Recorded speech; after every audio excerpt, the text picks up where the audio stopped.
We had to cut the previous video because it was getting way too long. So let's now put into practice those parameters we learned on part 1 of this video. For that, let's bring back our friends the 4 and the 2 and let's put them up there. Let's say that the 4 is positive and the 2 is positive. Well, we always start with both of them positive. And in multiplication, it's always multiplication. What does it mean? 4 times 2 is always going to be 8. And we're going to lock that 8 because 4 times 2 is always 8. The 8 will not change. It will always be 8. What's going to change is its sign. So let's see. The 4 is positive.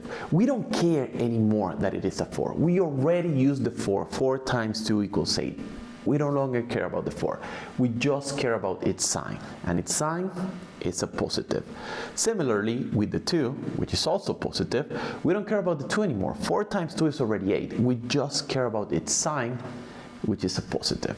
And if we remember, this column is going to interact with this column.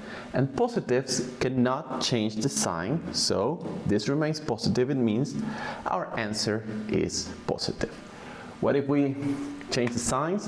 Now the 4 is negative. We don't care anymore. It is a 4. We just care about its sign, which is a negative. So we put a negative. The 2 is also negative. Then again, we don't care about its value. We only care about its sign because 4 times 2 is already 8.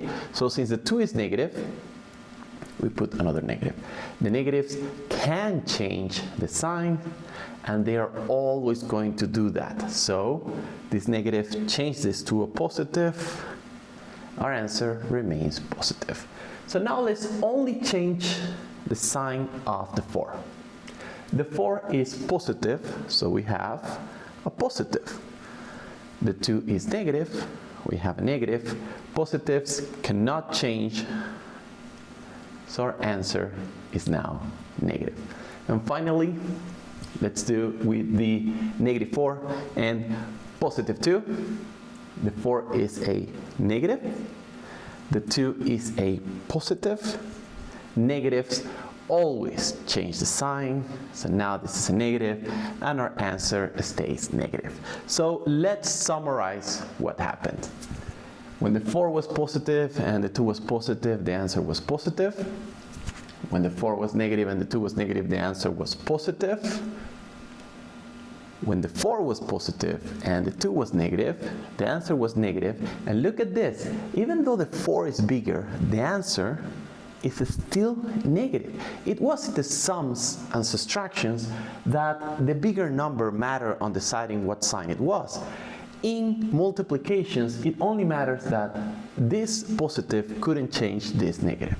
And finally, when the 4 was negative and 2 was positive, the answer was negative.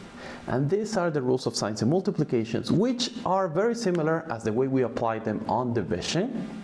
And let's stay here for part 3 of this video, where we're going to explain how do we apply these rules of signs when there are more numbers.